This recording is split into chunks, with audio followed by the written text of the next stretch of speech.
Hello, hello. Welcome to Tisha Talks Live and happy last Friday of April. I cannot believe it. We're almost there, May 1st.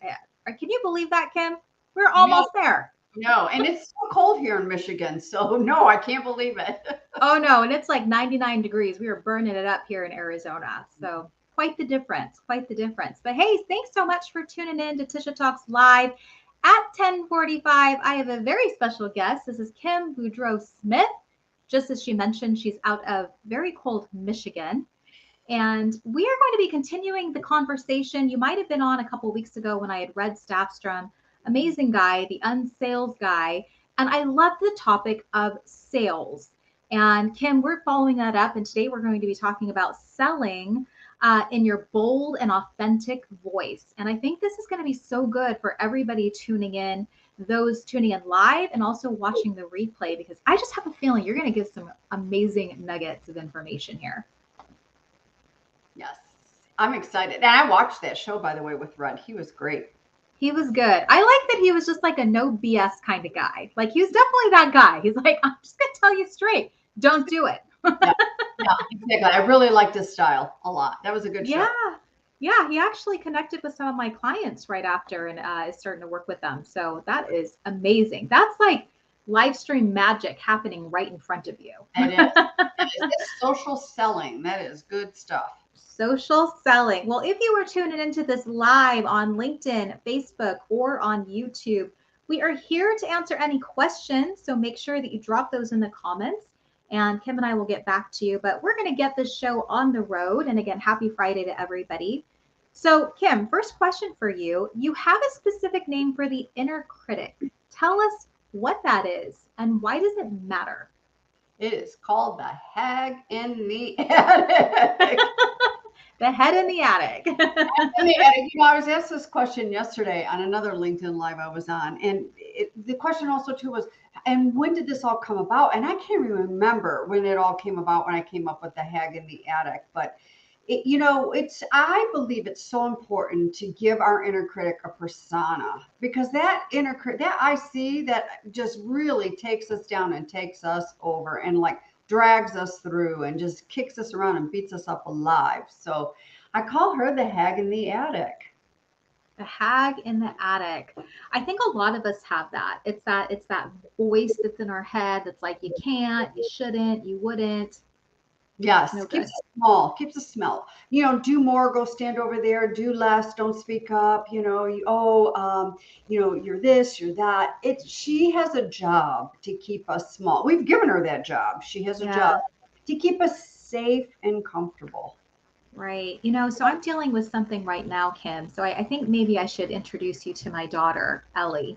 Like she's 10 years old. She has the most amazing voice. I'm going to post her video on Monday. She just sang at my Social Connect Phoenix event. She sang A Million Dreams from The Greatest Showman, a cappella. And it was so beautiful, like tears, right? Mama tears coming down. But she has a hard time receiving those compliments. And I think a lot of women do. And I've learned this, like we have such a hard time just accepting the compliment and just being able to just simply say thank you. Like I think her hag in the attic is coming out because people were coming up to her and saying, "You did so good." She's like, "Not really. Like I didn't really do." And I, as a mom, I'm like, "Stop doing that already. Like please just say thank you and own it. Yeah, Own it." yeah, yeah. That's interesting how young this starts in us, especially as women. Right? It's something as simple as, Kim, I like this sweater, and this whole thing, I gotta cheap it, TJ Maxx. We just minimize our stuff, like that, and it breaks my heart hearing your daughter, people coming up and giving her compliments and I saw your video for that live event, and she's just pushing it away and minimizing herself. That just breaks my heart. There's hope though. She's only 10. There's Yes. hope. Mama Tisha, there's hope. You can change. Oh yes. Yeah, Mama Tisha. yeah, I am working on it. I'm working on it. yeah. Because I have to think, like as a mom, I'm thinking, are you doing that to get attention? Or do you really feel that way about yourself? That you really didn't do the job that you set out to do? Like it's really disheartening because I'm like, there's that difference between I'm fishing for compliments and the I just really don't believe I have it. Right. So I'm kind of trying to get to the bottom of that. Yeah, that's a great question to be asking her. I mean, Mhm. just point blank, just ask her and let her answer that to you. But I'm very curious now that you brought that up, is if she was literally feeling that, because when we put ourselves in the spotlight like that and Uh-huh. really show ourselves, and this is what a lot of my clients struggle with, and you and I as adult women, this is one of the things is really putting ourselves out there to be seen and heard. It's such a vulnerable time. It's a vulnerable moment. And adult women, I mean, will pull back. It's like, here I am, but ooh, now I'm going to pull back, which is one of the things I teach when you are presenting or in a high stakes conversation is don't walk towards your audience and then all of a sudden pull back. Right. Make sure Hmm. you're walking side to side, because when we do come towards and then we pull back, you're like, yay, and we step back, it's Yeah. we are literally pushing that away. Hmm. Yeah, I know. I've seen a lot of women do that too. Yeah. Yeah, well, especially like you said at a young age. So we got to work on these girls, Kim. We do. That is my very immediate future. We have to work on that. I know. I've always been one of those people that it's like I need to inspire the next generation. We need to lead the next generation because they were given so many more obstacles than we have had just growing up, for sure. For Yeah, sure. absolutely. Yep. And I didn't have any very good mentors when I was younger, and nor did I have any female mentors when I was in corporate America. Mm. We now talk about imposter phenomenon, imposter syndrome, imposter. Add whatever you want after that. I'm like, imposter syndrome. I didn't even know what that was back in the day when I was in corporate America, excelling, even though I was, in the only woman in a boardroom, and all the men were threatened by me. It's like, oh, come on, it's like there weren't a lot of mentors back there in corporate. So we need to really mentor not just other women, but we need to mentor like the young, like your daughter, like your daughter. Hmm. Oh yeah. Like that to me is big responsibility. All right. So on that note, let's talk about mindset for a little bit here because this is such a significant factor in selling. So I'd love for you to share what are some strategies to shift women and men actually, to be comfortable with selling. Because I'll tell you, I meet so many people and I'm like, sales, and they're like, ah, they freak out. They're just like, ah, I don't like it. I don't. And I'm like, but you're a business owner. Like you have to do some kind of selling in order to keep this afloat. So I know it's like it's that hag in the attic like you talked about, or but what are some ways that we can start shifting our mindset to be more confident and comfortable with the sales process? Great question, and I love talking about mindset because everything begins with a mindset. I can tidy anybody up in a beautiful Tiffany blue box and a ribbon, make you the best salesperson. But if we don't handle the stuff that drags us through all that mud. It's the same thing with being a speaker. We don't handle all of that. It doesn't matter at the end of the day. So a lot of the things that, especially women, and men go through some of this too, but mainly women, is they don't want to sound salesy. They don't want to ruffle those feathers. They want to make Hmm. it nice, or they don't want to look like they're greedy or being pushy. And when you've got that dialogue, head in the attic going on, this is Hmm. where we need to become very, very, very aware of that conversation and how to be able to step back and breathe through and have a dialogue with yourself saying, gosh, is that really true? Am I really showing up like that? And Right. there's a lot more to the process involved when I'm coaching women to come through that so that they are successful with sales. I love selling. I could do it all day long. I love it. And I want my clients to feel the same way. But until we tackle that mindset and flip it around and get rid of that sleazy, I don't want to be, no offense to anyone that's listening in, a sleazy car salesman. And not that Hmm. car salesmen are, people are sleazy, but that sleazy salesperson, or too ballsy or pushy, then what my clients do is they pull back, and then Mm-hmm. they're not leading the conversation. And all leaders need to be led. So Mm-hmm. one of the things that I like to teach women to do is how to change up that dialogue before you're going into that call. Mm-hmm. And I mean, I know for me, one of the biggest shifts that I made is not thinking of it as sales. And I'm sure you've heard this, but it's more about serving that customer, right? They have, and just like Red said last time, they have a problem.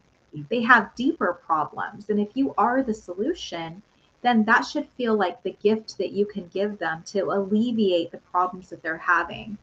I also liked what he said that if you don't have the solution, stop it. Stop Stop. right there. I know. I loved that. Just either stop and either pull a resource from your sleeve and maybe turn them over to someone else that can serve them, or like literally just stop right there. But you're right. Mm-hmm. I mean, we don't sell. Actually we're serving, and I like to say we get the curiosity hat on. This is why I love selling, is because I get to place my curiosity hat on, get on a call with someone, and learn so much about them, which just thrills me. I get to learn about this other person, their angst, challenges, successes to that point, what they're doing, what they like, what they don't like, what's Right. holding them back, what's not holding them back. I love the curiosity thing, and that's the other piece of the mindset of selling. So let's stop falling underneath the tables going, selling. I like that you're talking about that. Make it more of a curiosity factor. It's like going on an adventure with that person, and Yeah, you're finding all of these amazing things out about them, but you're also diving in deeper to figure out what is really stopping you from moving forward, yeah, right? And uncovering that. Like I love to be a problem solver. So I like that what you're saying. It's kind of let your curiosity guide you and be more empathetic and listen to what it is they have to say to uncover that solution. yeah, absolutely. And that is the best salesperson, is when you are completely curious. Because, and this just happened to me actually when Red was on your show. I think it happened to me a week or two before, and you guys were talking about, have you ever gotten on a sales call? And here's the other thing is, the person who's leading the call, they make it all about themselves. It's the same thing with creating a keynote. They make it all about themselves. Newsflash, it's not about us. It is No. about the potential client. It's about that audience. And I remember I was on a call as the potential customer, and for 30 minutes I didn't say a word. The Oh, person, I mean, all she did was talk to. I mean, I'm like, oh my God. And there's nothing more that pet peeves me is when you start telling me what I need and you haven't even flippin' asked. Like, how do you know? You haven't asked. You haven't asked. So it's it's really getting into curiosity and diving deep, especially the work that I do with women, because you're talking. It's not just about the fear of selling. You're yeah. talking the self-worth, which is holding back on the net worth. It's self-esteem. It's confidence. There's all that stuff as well. Right, right. So you and I remember we met. This is interesting, but you and I we met. We met because of a pitch slap video. Remember that? And it's just what you said. Just what you said right now is I get on this call and this person didn't even ask me questions. It was all about me, me, me, me, me, me, me. And it's like, that's what I said. You can't assume that you are the solution unless you ask some really good questions. What is that person's pain point? And if you don't know, then you need to dive a little bit deeper. Yeah. And ask the questions. And here's the other thing about the pitch slapping, which I believe right now in the middle of the show we are getting pitch slapped, if I'm not mistaken here. A little But bit, a little bit. just a little bit. Let's call some BS here. Is the pitch slapping in the background here on in a direct message? We go out on LinkedIn here, the connection, and then after that it's like hi, and then they pitch slap. I like to call I've called this in the past. buymyshit.com. They go right into the pitch. Buymyshit.com. Yeah, right in the back there, and they're selling, and it's like, are you serious? Really? We just made a connection. You know nothing about me, and I know nothing about you, and you're pitching already like that. That's the other thing. And then if you call them out on that pitch slap, they disappear. It's like, you want to talk about sleazy and sneaky? What is up? What is up with that? I called a person out. I don't think we're connected anymore, but we connected and he immediately told me why I needed to buy the Allstate farm or Allstate agency. And Kim, so I am one of those people, and I mean, Royce is on here too. You guys know it. I don't lay low. I'm like, you did that to me? That's my next lesson in my Lexus. And I did it. I said, at what point in the one DM that we had, did you make the assumption that I wanted to now own an Allstate agency? That I had any love for being an insurance agent and just letting everything go that I wanted to do to now take over this agency. I was like, why do we make such assumptions of people? Yeah, it's an assumption. It really, something. This is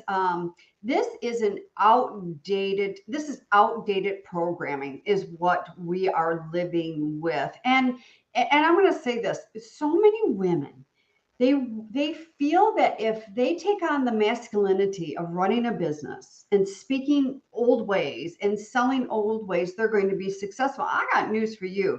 The guys aren't making it happen either. And that's what I picked up hugely from Red's show was, making that shift, because he's done it all. And when I was in corporate, I did the same. I could really relate a lot of stuff he was saying.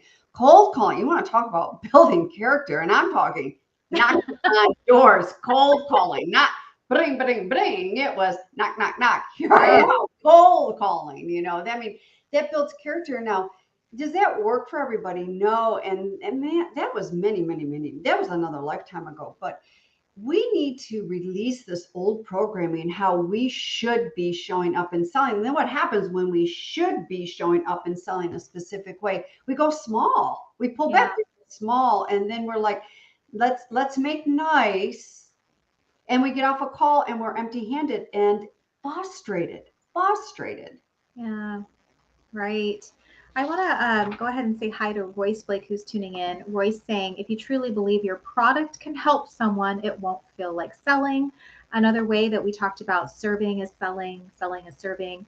Yes, if you have something, and if people, okay, so here's the thing. If people have expressed that pain point to you, then it is okay to be able to start the conversation. But don't be like, hey, I have exactly what you need, Kim. I have exactly what you need. I know your problems. Here it is. And you're like, it's not my problem. It's not my problem. I know. Let's talk about a huge assumption. Assumption. Oh, I like it. Is it an assumption? Yeah. Yes. Yeah. That's those are a lot of those no-nos to be doing. And something, we don't just hop on, call it whatever you want, clarity calls, discovery calls, sale. I mean, literally title it whatever you want. Those don't just happen. There's a process before you arrive to that call. There's relationship building. There's maybe it's because it was a referral that came in and you showed up in another specific area, and that relationship and referral has been built. There's so many steps before you get to that call. And there's a way to, and again, I'm in languaging of old programming, but for lack of time and stuff, is how to close those calls as well. It's not a slam dunk. You do or die, and you're going to die if you don't get my service. You're not going to die if you don't get my service. But, that's another old way of selling as well. Yeah, we talked about that a little bit too. And I really liked what Donnell, who tuned into last time, had said about like, I don't need this sale. Like, yes, we need sales. We definitely need sales. You're in business, you've got to have some sales coming through. But if you're so hell-bent on, I've got to close this person or it's a detriment, then that person senses it. I mean, what's it doing to you? It's keeping you awake. You're freaking out. It's that desperation is setting in. Like we can't have that. Like go into it like, okay, whatever happens, happens. Like I've really had to learn, Kim. So here's my mindset. It's not about me. It's about you. It's about you. And I need to detach myself from myself. I can't keep thinking that, this is going to happen. If it happens, great. If not, then that's okay too. Like there's plenty of other people that also need my service or my products, just like Royce was saying. Yeah. And it's releasing, letting go of the outcome, let Yeah. go of what the outcome is. That's the other thing that we do is we go into these calls and we're thinking so far ahead of ourselves. I mean, we're so far ahead of closing that deal, getting the money, landing that client that we've missed the whole beautiful diamond process that's involved, Yeah. of that discovery. And that's the other thing. And, we are a big society, not just in sales, is we're always thinking of what we're going to say next. What's the next thing, as opposed to being very present in the moment and really tune in and listen to what is being said. Mm-hmm. No, I agree. I agree. All right. Talk to me about mistakes that you see people making when it comes to selling. We talked about they're not listening, they're making some assumptions. I love that. I'm going to start using that. Did you just assume that I needed that? ASS, by the way. Assume? Yeah, you assumed I needed that. Allstate firm. Could you see me running an Allstate firm? Nothing against Allstate reps, but no, not me. Sorry, it's not in my cards. You would be very successful, but I don't think it's your cup of tea. No, no, it's not my cup of tea. Yeah, and I like I said, I don't think he and I are actually connected anymore because I'm like, what made you think that of me? I'm just curious. Never answered. So what are some of those mistakes? Like I love to tell people, stop doing this. Stop it. Stop. So I like that. That's why you and I and we've connected and get along is stop. Stop. Number one, stop. Stop going into the call and making it all about yourself and just talk. I mean, literally puking and projecting everything about your services and how this is going to go. Stop that right here and now. Number two, stop leaving the calls without next steps, directions on what is going to take place. And the person who's leading the call, you need to lead and guide that. Number three, when you're in those calls, stop just assuming. Ask for permission. I love to ask for permission after I've asked a lot of questions. When I feel that all those questions are, and the reason why I do that is because I'm trying to get all the objections handled before I get to the call to action, actually.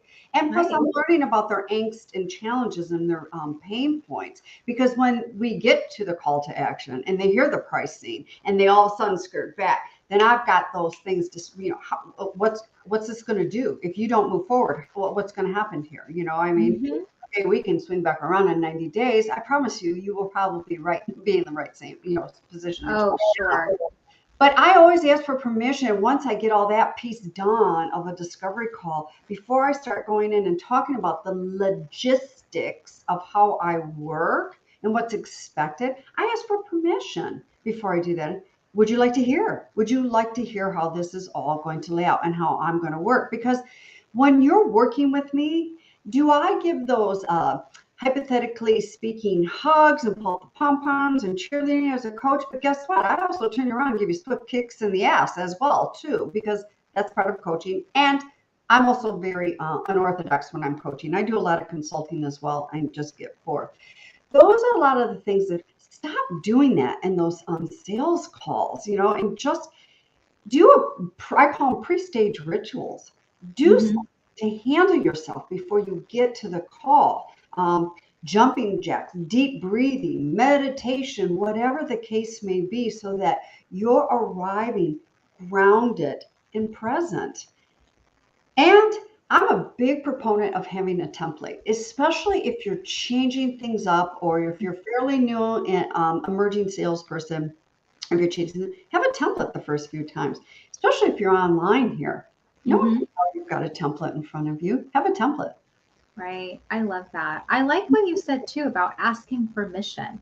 Mm, May I tell you more about how I work with you, how I'm going to work with you? yeah. Like now they're like, oh, yeah, please do. Please do tell me.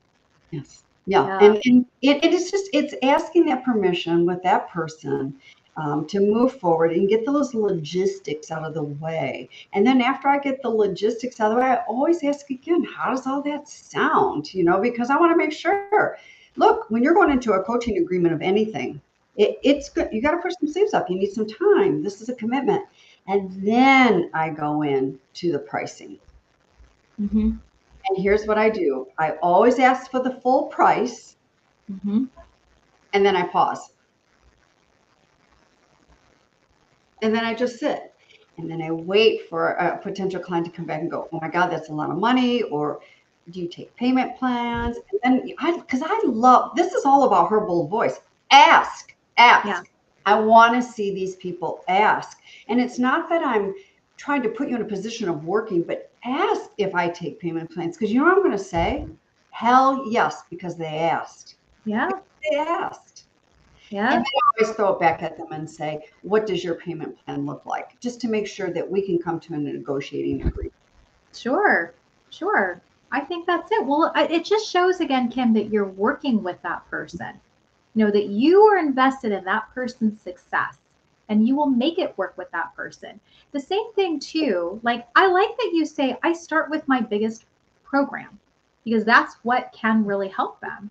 But if on that sales call they're like, well, this is more of my budget, I like having those backups of, you know what, then I also have this program that's great for us to just get started because I want you to leave here with something. I want you to leave with getting started because just like you said earlier, if I circle back with you in 90 days, where have you gone? Are you Yeah. still stuck in the same place? And I know you and I have a very mutual coach that we work with, but I love what he said of, are you tolerating where you're at or are you ready to make a big change?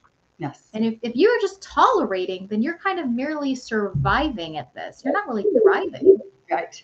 Right. And just know that when we even, when we are at thriving points in our businesses, is there's always room for the amplifying and going to the next level. I don't like to get to a thriving point and go, oh, okay, what's next? What's next? That's old Kim because I'm all about that grind. I'm healing from that grind, but it's being present and grateful in that moment and getting that B12 shot of confidence when you've done your first sales call and it was successful. And when I say successful, I don't mean closed, deal, money, agreement. I'm talking successful where you've led and you've done all the feminine question asking. You're in your feminine energy, and taking them into the logistics, everything. That is success. And that's what I love seeing my clients. In fact, I went through that a few years ago. It's just taking steps as you're getting towards those big asks and taking your time, role playing, being in safe, sacred environments where you can practice, the pre-rehearsal before the big show, and Yeah. we all need that. But even as seasoned as someone like yourself and I am, Tisha, is there's always room. There's always room to do tweaks, always room. Always. Hey, I want to say hi to a few more people that are joining us. Kelly Portillo saying, thank you, ladies. I love what I do. It's my passion. She's so good at that. And then Bruce Carnahan joining us saying, asking is key. Oh, yes. Ask those questions. Ask those questions. People like to talk about themselves. Let them. And again, that's all about that bold voice is making sure we as the coach are asking the questions and that also the person on the other side is ask those just ask the questions, ask for what you need, ask. Right, right. Okay, so you have a program that helps women tame that inner critic, that hag in the attic that we kept talking about, to move into more of an authentic, bold selling. Like, what's that program? Can you tell us a little bit more? Yeah, so right now I currently there's only one way that you can work with me. It's 6 months one-on-one. I don't go anything less than 6 months. I've tried it. I find that the changes. I'm shortchanging not just myself, but I'm disservicing the client as well. So 6 months one-on-one. I have a lot of clients that come to me that are prepping for keynotes, and they have all that mud, that inner critic, that hag in the attic stuff going on. So what we're trying to do is get clear with their messaging, work through all the up here they talk about fears and nerves. Down here I get them into the body, so the sensation, so that you are looking forward, walking out where you're scared and excited, because we can be two sensations at once, scared, excited. I also, as I'm working with women, really upping their game with sales so that their businesses are more profitable, so that they can go live the lives that they want to live. But every time, it doesn't matter what area we're working in, we always tackle the mindset first. That's the first place we go, because that's the first thing I hear from all potential clients and current clients is, I sit in the back of the room, I pull back, I play small. It's like, what's going on? Well, I'm an introvert. And by the way, yes, I know there's introverts and extroverts and labels. And introverts make the best leaders, by the way, and the best speakers, but it's all that mindset. It's all that mindset. We need to just do pre-stage rituals, so to speak, like I said, before going up into anything, and being able to manage and handle ourselves, all the stuff that's going on. Yeah. And that is part of the program of overcoming that mindset, that hag in the attic. By the way, that hag in the attic never goes away. We just want to learn how to manage her so she's not controlling us. Yeah, we're like, shh, be quiet up there, up in that head of mine. I'm not listening to you today. Go have a cigar. Go have a martini. Go have a cigar somewhere. Go have a cigar. Don't smoke that in my head, but go have a cigar somewhere. Well, awesome. Well, Kim, I know we just talked about your program, but do you have any other shameless plugs you'd like to share as we start to wrap this up? No, I would love for people that are logging in, just go ahead, reach out and connect on LinkedIn. That's where you and I met, on LinkedIn, and come on over there. And if you are struggling, let's come back to the stop. Okay, stop the struggle. Seriously, stop the struggle. Take a deep breath. Reach out. I'll be more than happy to have a call with you. And by the way, it doesn't cost anything to have a call with me. But let's get down to the bottom of what's really going on so you can excel deeper, higher, bigger in your passion. Why not?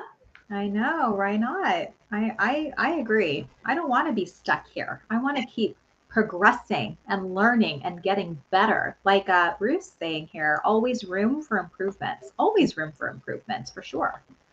Good stuff. All right, Kim. So I was telling Red earlier today that the pitch slap video where I was making fun of the sales call that I got on actually has done me quite well in terms of meeting people, because that's how you and I met. It's how he and I met. Like, I've just gotten so many more great connections because of it. So I think my little thing of like, hey, if you do that, I'm going to turn it into my lesson has worked out quite well. Yeah. Always lessons for some of this stuff. And it was your video was very humorous, but so spot on. It was really spot on. I'm going to do a very funny pitch slap video here in the next couple of weeks. Oh, you should. You should. Well, I've never been pitch slapped on a live stream. This is a first today. Did you see that right when we first got on? Did you see I know. I was like, are we being punked right now? That's what I was like, that's interesting. When I said that, I went, I wonder if this is one of Tisha's clients making a joke or something. I don't think so. I know. I couldn't figure it out. I'm like, I don't know what this is. This is just kind of weird. Hey, good thing right here, Kelly.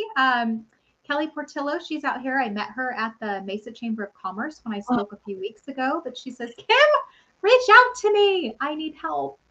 So that is awesome. So you two for sure should connect. And if not, I will connect the two of you as well. She said, let's schedule a call. She's out here in Arizona. So maybe, Kim, I know I'm going to see you in Michigan, but maybe you're going to come out to Arizona. I'm thinking in the fall would be a good idea. Not in the middle of the summertime in Arizona, but you're coming to Michigan when it's summer here, and it's so pretty here. And we can get real hot here in the summer as well, but you're going to love the weather here. And I'm so excited. excited for you to be coming. I am so excited. I know for you, for all of you listening, I'm going to see Kim and a whole bunch of other LinkedIn people in Michigan. I'm making a trip out there to see some clients and some friends and host a happy hour. I think Bruce, I don't know if you know Bruce, Kim, but Bruce is thinking about also joining in for that happy hour. He's out here in Tempe, Arizona. So I Oh, might just be bringing like a whole clan of people out to Michigan with me that want to meet all of you lovely folks. rent a big, huge ballroom at the pace you're going. Oh, I know. Well, I just asked for like what's some good happy hour spots. So I'm kind of relying on you Michigan folks to tell me where should we have this fun Oh, shindig. yes, we've got it. We've got to put, oh gosh, yes, we got to rub our hands and come up with I something. know. I think I'm going to start a big You should, group yeah. message and say these are all the people that I've invited to happy hour. Please, let's figure this out before we get over there. I think that's a great idea. Yeah, awesome. Well, thanks so much, Kim, for being on with me on Tisha Talks Live. Thanks to everybody who tuned in live and on the replay. Great teaching moments. And Kelly, thank you so much. She says, thank you, Tisha. You are awesome. I know I need to catch up with you as well. And yeah, I'm back next Friday on May 6th with my good friend Steve Ricks. He's out of Hawaii. He was here for a little bit, so we got to see each other. Saw him in Hawaii because, you know, that's my big jam is meeting people where they're at. And he is with the Play Lab, and we're talking about how play saves the day. So you want to make sure you tune into that. Tisha Talks live at 10:45 next Friday. All right. Thanks so much, Kim. Thanks for We'll having see me. ya. Yeah, of course. Thanks, everybody. Have a great weekend.